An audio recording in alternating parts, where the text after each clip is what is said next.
नमस्कार, जन टीवी उत्तराखंड में आपका स्वागत है और आपके साथ मैं हूं भानु दीक्षित। सबसे पहले नजर डालेंगे हेडलाइंस पर। डॉक्टर भीमराव अंबेडकर की जयंती उपासना दिवस के रूप में मना रही भाजपा। हरिद्वार में विचार गोष्ठी और सम्मान समारोह का हुआ आयोजन।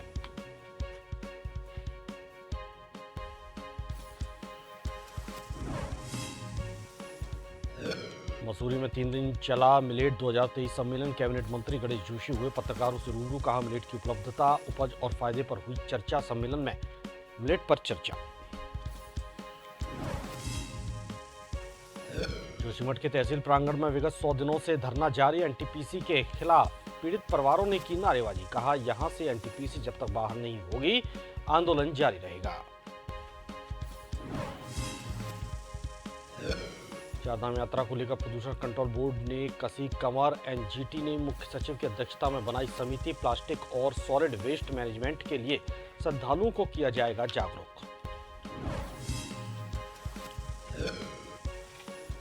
बैसाखी का पर्व का उल्लास। हरिद्वार में हर की पौड़ी पर श्रद्धालुओं ने लगाई डुबकी। चप्पे चप्पे पर पुलिस की पैनी नजर।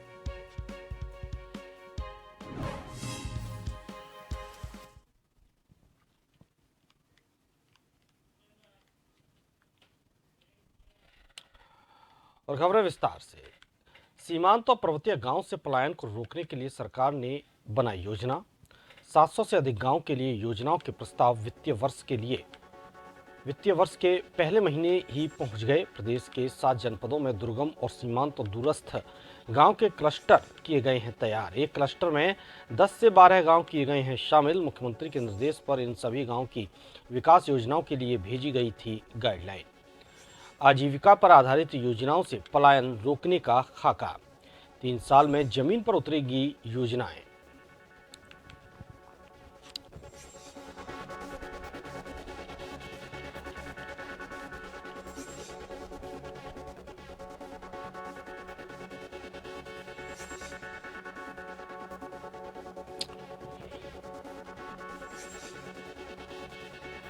सीमांत और पर्वतीय गांव से पलायन को रोकने के लिए सरकार ने योजना बनाई है।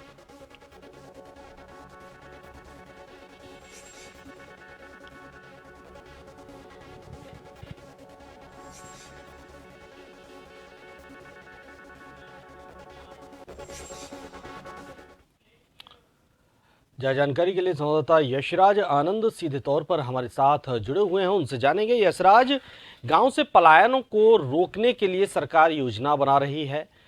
हालांकि ये समस्या पूरे प्रदेश की है, तो इस समस्या से निजात के लिए क्या कुछ योजनाएं बनाई गई हैं? धरातल पर कब तक और किस तरह से ये उतरेंगी?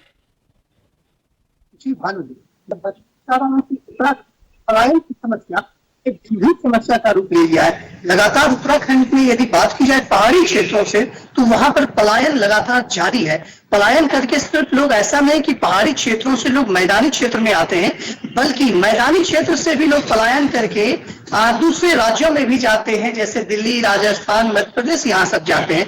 तो वही सरकार इसके लिए गंभीर है और काफी सचेत भी है कि आखिर यह पलायन क्यों हो रहा है। इसको लेकर अनेक काम किया जा रहा है। यूं तो पिछली भी सरकारों ने इसको लेकर काम किया था, लेकिन इस बार पुष्कर सिंह धामी के सरकार में पलायन को से निपटने के लिए सख्ती से कानून भी बनाया जा रहा है और सख्ती से योजनाएं भी बनाई जा रही है। उस योजनाओं को धरातल पर भी लागू करने का काम किया जाएगा। मैं आपको जानकारी देना चाह रहा हूं कि पलायन को रोकने के लिए सबसे पहली बात तो पर्वतीय क्षेत्रों में जो पलायन होता है, इसको समझना जरूरी है कि वह किस कारण से होता है। तो पर्वतीय क्षेत्रों में पलायन का मुख्य वजह जो होता है वो वहां के रोजगार की कमी, वहां पर चिकित्सा, स्वास्थ्य और शिक्षा जैसी मूलभूत आवश्यकताओं की कमी, मौसम की मार, कुछ ऐसे कारणों को लेकर ही पहाड़ों से लोग मैदानी क्षेत्र में पलायन करते हैं। वहीं यदि बात की जाए कि इस बार शिक्षा स्वास्थ्य की, तो लगातार मुख्यमंत्री पहाड़ों में शिक्षा और स्वास्थ्य के विषय में जानकारी ले रहे हैं कि किस प्रकार से शिक्षा की वहां पर कमी है,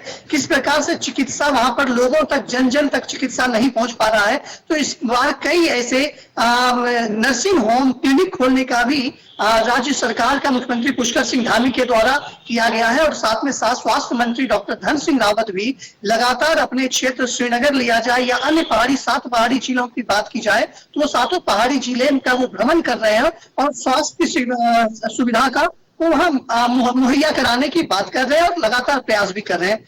वहीं यदि बात की जाए कि मुख्यमंत्री ने एक दिशा निर्देश दिया है कि अभी जो बजट पारित हुआ, अभी जो वित्तीय वर्ष शुरू हुआ, इसके वित्तीय वर्ष शुरू होने के 1 महीने के भीतर यह पारित कर दिया गया कि लगभग 7 पर्वतीय क्षेत्रों में 10 से 12 10 क्लस्टर बनाए जाएंगे।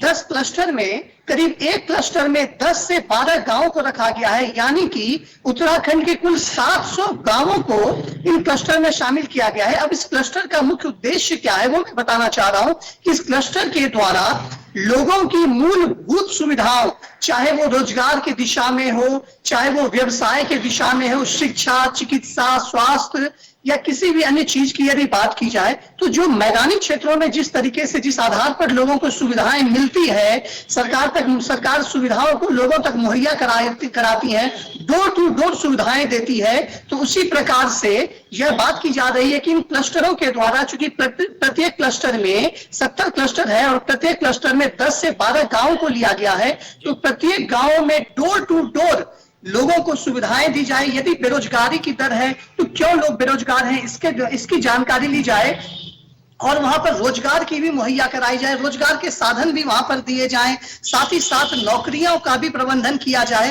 तो इस प्रकार से सरकार की योजनाएं करीब 1 महीने बाद ही धरातल पर भी आ जाएंगी, क्योंकि इसका दिशा निर्देश मुख्यमंत्री पुष्कर सिंह धामी के द्वारा दे दिया गया है। सिर्फ अब इस पर कार्य योजना बनाई जा रही है कि किस आधार पर किस तरीके से ये करना है, और साथ ही साथ करीब 1 महीने के अंदर हो सकता है कि इनके कार्य योजनाओं को धरातल पर उतारा जाए। जी भानु जी, बहुत बहुत शुक्रिया यशराज आपका तमाम जानकारी के लिए। तो वहीं संविधान निर्माता डॉक्टर भीमराव अंबेडकर के जन्मदिवस को भारतीय जनता पार्टी द्वारा उपासना दिवस के रूप में मनाया जा रहा है। उनके जन्मदिवस की पूर्व संध्या पर हरिद्वार के बहादुराबाद स्थित एक निजी बैंक्वेट हॉल में विचार गोष्ठी और सम्मान समारोह का आयोजन किया गया, जिसमें उत्तराखंड बीजेपी के प्रदेश उपाध्यक्ष और हरिद्वार प्रभारी शैलेंद्र बिष्ट और पूर्व बीजेपी विधायक सुरेश राठौर समेत बड़ी संख्या में स्थानीय लोग मौजूद रहे। इस दौरान समाज सेवा के क्षेत्र में बेहतर काम करने वाले करीब 51 लोगों को अम्बेडकर रत्न से सम्मानित भी किया गया। शैलेंद्र बिष्ट ने कहा कि आज़ादी के बाद भारतीय जनता पार्टी की सरकार ने ही डॉक्टर भीमराव अम्बेडकर के जन्मदिन को राष्ट्रीय अवकाश घोषित कर ऐतिहासिक काम किया है।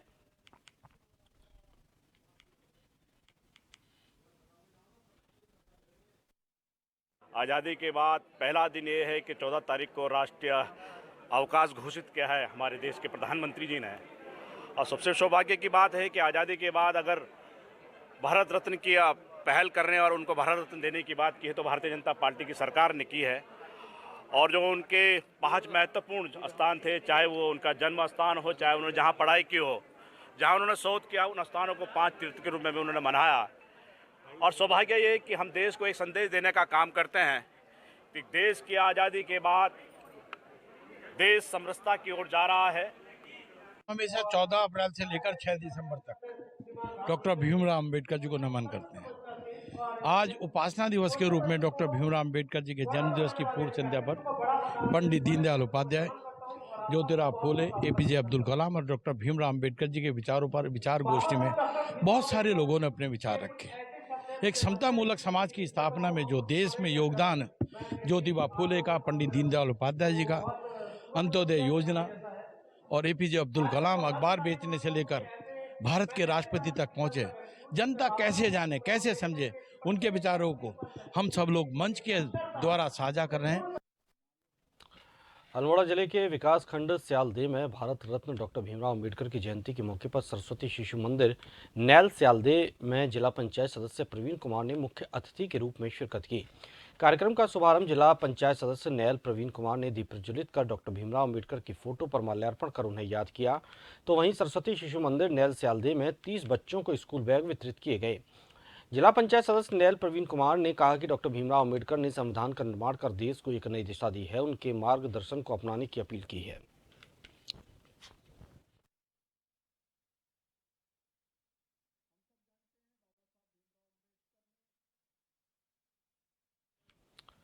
मसूरी में एक कार्यक्रम में शिरकत करने पहुंचे कैबिनेट मंत्री गणेश जोशी ने पत्रकारों से वार्ता करते हुए कहा कि मसूरी में 3 दिवसीय मिलेट 2023 के अंतर्गत आयोजित क्षमता और अवसर राष्ट्रीय सम्मेलन में 15 राज्यों के प्रतिनिधियों ने प्रतिभाग किया। उन्होंने कहा कि 3 दिन तक चले सम्मेलन में मिलेट मिशन के तहत किए जाने वाले कार्य पर गहन चर्चा की गई। उन्होंने कहा कि सम्मेलन में विभिन्न प्रकार के वैज्ञानिकों ने मिलेट की उपलब्धता, उपज और उससे मिलने वाले फायदे को लेकर चर्चा की। उन्होंने कहा कि यह सम्मेलन कृषि और मिलेट के क्षेत्र में मील का पत्थर साबित होगा और आने वाले समय पर इसका परिणाम दिखेगा। उन्होंने कहा कि सम्मेलन के दौरान 2 राज्यों के बीच मिलेट को लेकर एमओयू भी साइन किया गया है। उन्होंने कहा सम्मेलन में कई सुझाव दिए गए हैं।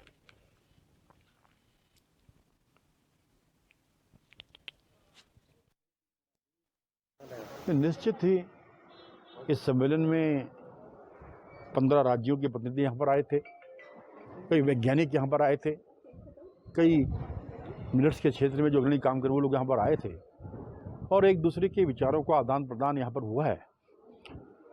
2 एमओयू भी यहाँ पर साइन हुए एक दूसरे प्रदेशों के बीच में और निश्चित ही जो मंथन यहाँ से निकला है उसको हम धरातल उतारेंगे और मिलेट्स के क्षेत्र में, श्री अन्न के क्षेत्र में, जैसा कि मोदी जी का नारा है किसानों की आय दुगनी करना, उसमें मिलेट्स भी का भी एक योगदान होगा। हमारी सरकार ने भी संकल्प किया है कि 2025 में जब धामी सरकार 25 साल की होगी, हम मिलेट्स के क्षेत्र में अपने उत्पाद को दोगुना करें। जोशीमठ के तहसील प्रांगण में विगत 100 दिनों से जोशीमठ बचाओ संघर्ष समिति का धरना आज भी जारी है। बता दें कि जोशीमठ के तहसील प्रांगण में एनटीपीसी के खिलाफ जमकर नारेबाजी कर रहे हैं। तो जोशीमठ के पीड़ित परिवारों का कहना है कि जोशीमठ में हो रहे भूधसाव का जिम्मेदार एनटीपीसी है और जब तक जोशीमठ से एनटीपीसी बाहर नहीं हो जाती तब तक वे लोगों का धरना प्रदर्शन जारी रहेगा। बता दें कि धरना प्रदर्शन के दौरान सैकड़ों की तादाद में जोशीमठ के पीड़ित परिवार दिखाई देते हैं।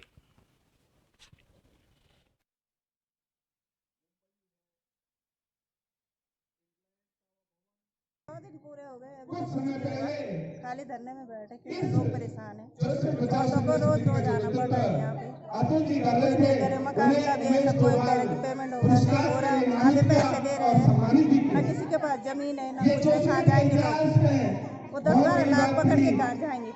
ना तो जमीन है, इसके पास तो जमीन भी नहीं है। बेचारे गरीब आदमी किसी को कहाँ 1.5 लाख रुपए देंगे? आधे से ज्यादा लोग ऐसे ही है।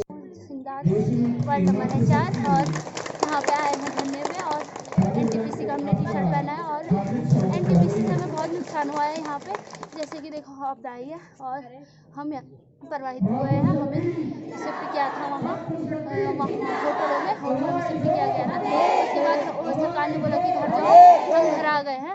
जोशीमठ बचाओ संघर्ष समिति के जो धरना है उस धरने के हमारे 100 दिन हो चुके हैं और 100 दिन से लगातार लोग यहाँ पर अनवरत कंटिन्यूसली धरने पर आए हैं, धरने पर बैठे हैं। इसके बावजूद कि सरकार की तरफ से बहुत दबाव था, सरकार की तरफ से आंदोलन को तोड़ने के लिए, इसके बिखराव के लिए तमाम कोशिशें की गई और उन कोशिशों को धता बताते हुए, उन कोशिशों के बावजूद लोग अपनी मांगों पर, अपने आंदोलन पर अडिग रहे।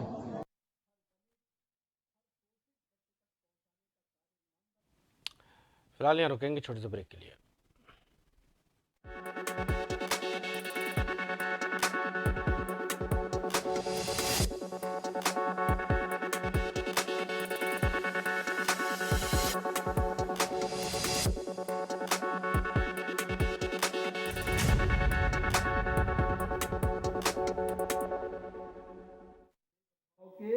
फ्री में राशन देने का कार्य सरकार कर रही है।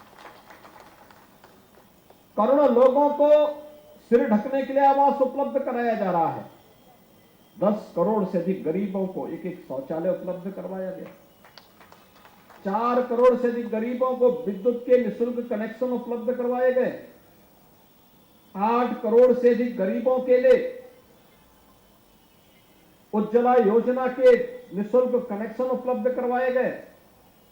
50 करोड़ गरीब देश के अंदर प्रधानमंत्री आयुष्मान भारत की सुविधा का लाभ ले रहे हैं और करोड़ों लोगों को जिस जमीन पर उनकी झोपड़ी है, उनका मकान है, उसका मालिकाना अधिकार देने का काम भी पीएम स्वामित्व योजना के अंतर्गत किसी ने किया तो प्रधानमंत्री मोदी जी ने किया। ये वास्तव में मानवता की सेवा का कार्य है। बिना भेदभाव के शासन की योजना का लाभ हर गरीब तक पहुंच जाए, हर दलित तक पहुंच जाए, हर वंचित तक पहुंच जाए। ये केवल एक नारा नहीं, बल्कि योजनाओं का लाभ उस तक पहुंचे, ये एक हकीकत भी बने। और उसे हकीकत में बदलने का काम अगर किसी ने किया है तो आजादी के बाद ईमानदारी से कार्य किया है प्रधानमंत्री मोदी जी ने। और इसीलिए जब हम यहां पर आए हैं अंबेडकर महासभा, कुछ दिनों के बाद इसके पास अपना एक भव्य स्थान होगा। लेकिन भाइयों बहनों, मैं धन्यवाद दूंगा डॉक्टर लालजी प्रसाद निर्मल जी को और उनकी पूरी टीम को। जब बाबा साहब भीमराव अंबेडकर का शताब्दी महोत्सव मनाया जा रहा था, तब उन्होंने एक छोटे से स्थान से इस कार्यक्रम का शुभारंभ किया 1991 में। याद करिए, 1891 बाबा साहब भीमराव अंबेडकर की जयंती है, उनका जन्म हुआ था 14 अप्रैल 1891। ठीक 100 साल के बाद लखनऊ में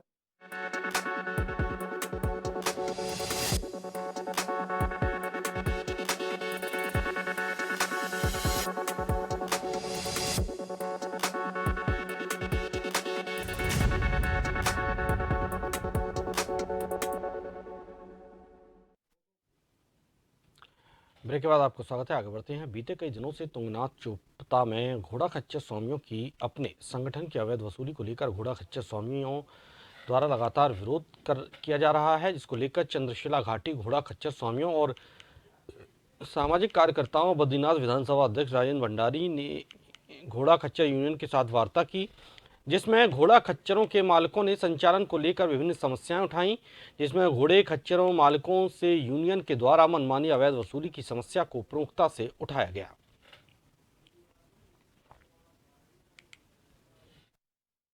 यहाँ पर जो घोड़ा खच्चर यूनियन है वो जो है रजिस्टर्ड संस्था है। उस रजिस्टर्ड संस्था की कुछ अपने नियम हैं, वो अपने नियमों के तहत कार्य करते हैं। साथ में जो हमारा थोड़ा सा एक द्वेष था जनपद रुद्रप्रयाग के सटी सीमा और जनपद चमोली के जो हमारे लोग पूर्व से हमारे साथ जुड़े हुए थे, उनके अतिरिक्त 17-18 लोग नई एंट्री वाले आ रहे थे। उनका एंट्री फीस पे थोड़ा आपत्ति थी, उस आपत्ति को सुलझा दिया गया है। आज जो मुझे एसएम साहब का आदेश हुआ कि वहाँ पे माननीय मंत्री जी भी आ रहे हैं और घोड़ा खच्चर जो यूनियन है इनके बारे में जो भी आपस की मनमुटाव है इसको जो है प्रतिनिधि के रूप में सुलह करें। मैंने यहाँ पे जब दोनों पक्षों की बातें सुनी तो कुछ मुझे ये लगा कि गलतफहमी हुई है। हालांकि इनके बाईलॉज बने हैं और बाईलॉज का मैंने अध्ययन किया तो ये सही पाएंगे। थोड़ा मिसअंडरस्टैंडिंग। देखिए, घोड़े खच्चर यूनियन की जो तुंगनाथ की मीटिंग थी बहुत सौहार्दपूर्ण वातावरण में रही। कुछ मुद्दे थे जिन पे क्लैरिफाई नहीं हो पा रहा था कि उन पे कितनी फीस ली जाएगी, क्या ली जाएगी, यूनियन की पर ईयर में जो नए लोग एंट्री करेंगे उन पे कितना लिया जाएगा। तो ये केवल एक गलतफहमी थी, उनका सबका खुलासा हो गया है। मैं समझता हूँ कि बहुत बढ़िया मीटिंग रही है। आज से आगामी 20 अप्रैल तक लक्सर का दमकल विभाग अग्निशमन सेवा सप्ताह यानी कि फायर सर्विस वीक मनाने जा रहा है। दरअसल मुंबई में कई वर्षों पूर्व घटित एक बड़े अग्निकांड में दमकल विभाग के 66 फायरमैन शहीद हो गए थे, जिनकी याद में स्मरण कर प्रत्येक वर्ष इस फायर सर्विस वीक को मनाया जाता है। और अपने इस कार्यक्रम के तहत लक्सर का दमकल विभाग से इस फायर सर्विस वीक की शुरुआत करते हुए कई अवेयरनेस कार्यक्रम आयोजित करने जा रहा है, जिसमें विद्यालय समिति क्षेत्र के औद्योगिक संस्थान और अस्पतालों को भी शामिल किया जाएगा।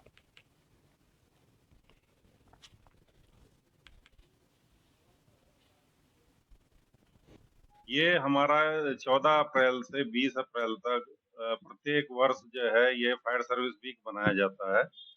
ये जो है बॉम्बे में हमारा जो फायर सर्विस के कर्मचारी थे वो उसमें डक यार्ड में आग लगने से जो है 66 जो है फायरमैनों की उसमें मौत हो गई थी और वो शहीद हो गए थे। तो उनकी याद में प्रत्येक वर्ष हम लोग ये मनाते हैं।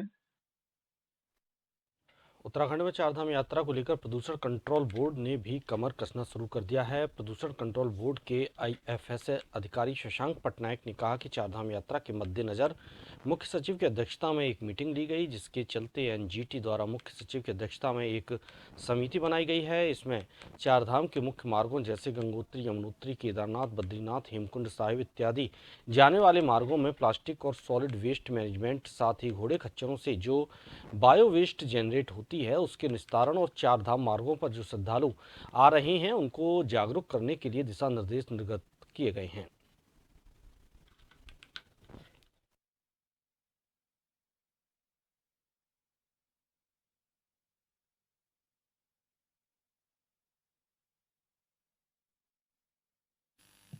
चारधाम यात्रा जो इस साल होने वाली है उसके संबंध में मुख्य सचिव महोदय द्वारा 31 मार्च को एक रिव्यू मीटिंग लिया गया था। इनफैक्ट ऑनरेबल NGT द्वारा एक मुख्य सचिव महोदय की अध्यक्षता में राज्य स्तरीय समिति बनाई गई है, जो कि चारधाम के जो मुख्य ट्रैक रूट है यमुनोत्री, केदारनाथ, गंगोत्री, गोमुख और हेमकुंड साहिब को जाने वाली ट्रैक रूट में प्लास्टिक और सॉलिड वेस्ट मैनेजमेंट और घोड़े खच्चरों से जो बायो वेस्ट जनरेट होती है उसके निस्तारण, और जो पर्यटक वहाँ पर आ रहे हैं उनको, पर्यटक और जो श्रद्धालु आ रहे हैं इन ट्रैक रूटों में, उनको अवेयरनेस जनरेट करने के लिए समुचित कार्रवाई हेतु दिशा निर्देश निर्गत की गई है। इसमें चारधाम और ये चारधाम की जो ट्रैक रूट में जो मुख्य बिंदु उभर के आई है और माननीय मुख्य सचिव द्वारा हमें निर्देशित किया गया है वो ये है कि जो व्हीकल्स है, व्हीकल्स को किस तरह से लिमिट किया जाए और जो घोड़े खच्चर हैं उनसे जो जनित अल्मोड़ा जिले के विकासखंड सल्ट में आखिरकार सल्ट क्षेत्र के 12 से अधिक गांव के ग्रामीणों का इंतजार खत्म हो गया। रामनगर शशिखाल तराड़ पर पहली बार कुमाऊं आदर्श मोटर यातायात सहकारी समिति की बस पहुंचने पर ग्रामीणों ने चालक परिचालक का फूल माला पहनाकर जोरदार स्वागत किया। साथ ही सल्ट विधायक महेश जीना का आवाज जताया। मोटरमार्ग में बस सेवा प्रारंभ होने से ग्रामीणों में शशिखाल, जंतरखाल, सकरखोला, घचकोट, थलमाड़ सहित कई गांवों की 5000 से अधिक आबादी को लाभ मिलेगा। ग्रामीणों को टैक्सियों से अधिक किराया चुकाना पड़ता था। कुमाऊं आदर्श मोटर सचिव नारायण सिंह ने बताया कि पहले दिन रामनगर से बस तराड़ पहुंचेगी।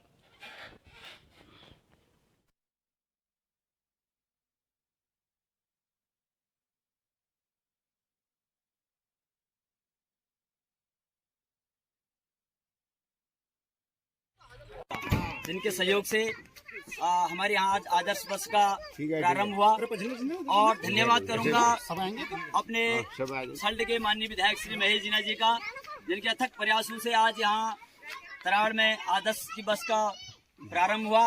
और धन्यवाद करूंगा समस्त सभी क्षेत्रवासियों का, क्योंकि यह धन्यवाद का ही कार्यक्रम है, बाकी मैं कुछ नहीं बोलूंगा, क्योंकि सभी लोगों का धन्यवाद इसलिए कह रहा हूँ क्योंकि आज यहाँ हमारे वहाँ आदर्श बस लगी है।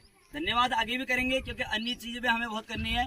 और मैं सभी ग्रामवासियों का तहे दिल से धन्यवाद करना चाहूंगा कि आज हमारे यहाँ आदर्श की बस लगी। और सभी लोगों को मैं समय बताना चाहूंगा, प्रातः 6:30 बजे तराड़ से रामनगर के लिए बस जाएगी।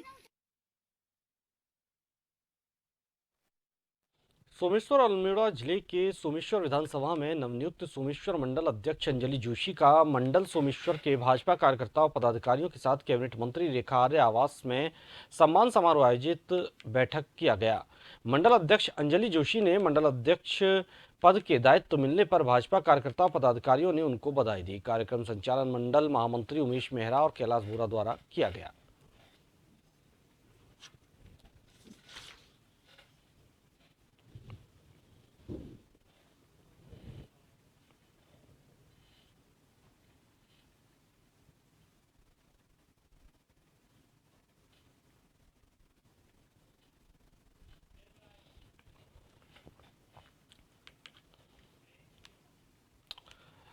तो वहीं आपको बता दें कि अल्मोड़ा में आप यूथ विंग जिला अध्यक्ष दानिश कुरैशी ने निजी स्कूलों में बढ़ती फीस पर रोक लगाने की मांग को लेकर मुख्य शिक्षा अधिकारी अल्मोड़ा को ज्ञापन सौंपा।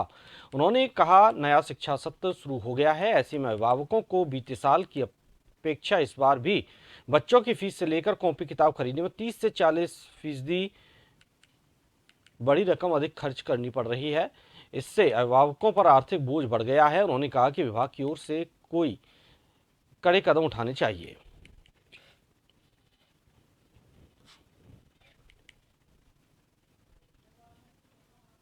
ये जो वही किताबें हमें एनसीईआरटी के अंदर 90 रुपये में मिल रही हैं, तो फिर प्राइवेट पब्लिकेशन से वही किताबें हम 300 रुपये में क्यों खरीदें? ये तो सरासर अभिभावकों के साथ नाइंसाफ़ी हुई। ये तो स्कूल वालों की खुलेआम तानाशाही चल रही है। मैं इन स्कूल वालों को चेता देना चाहता हूँ, अपना ये धंधा बंद कर दीजिए। सिर्फ और सिर्फ बच्चों को अच्छी शिक्षा देने पर फोकस कीजिए। एक बात बताइए, जब एनसीईआरटी की किताबें हमारे पास अवेलेबल हैं तो फिर क्यों उनको लागू किया जाए? फिर बेवजह क्यों फालतू में ये प्राइवेट पब्लिकेशन की किताबें लागू करने का कोई उचित ही नहीं बनता। और सबसे बड़ी हैरत की तो बात ये है कि ये सब हमारे जिला शिक्षा अधिकारी जी की नाक के तले हो रहा है। मैं जिला शिक्षा अधिकारी जी से अपील करता हूँ, इस मामले को संज्ञान में ले, दोषियों के खिलाफ कठोर से कठोर कार्रवाई करें।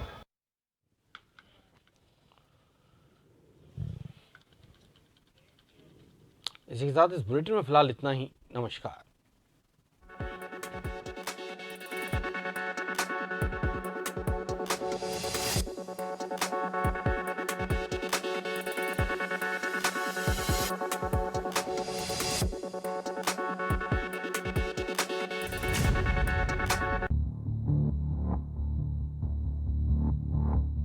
खबर जो कभी बताती है सच तो कभी कराती है एहसास। खबर जो है कुछ खास। खबर ही तो है जो कभी बनती है राजनीति से तो कभी व्यापार से, कभी आती है खेल से तो कभी मनोरंजन से।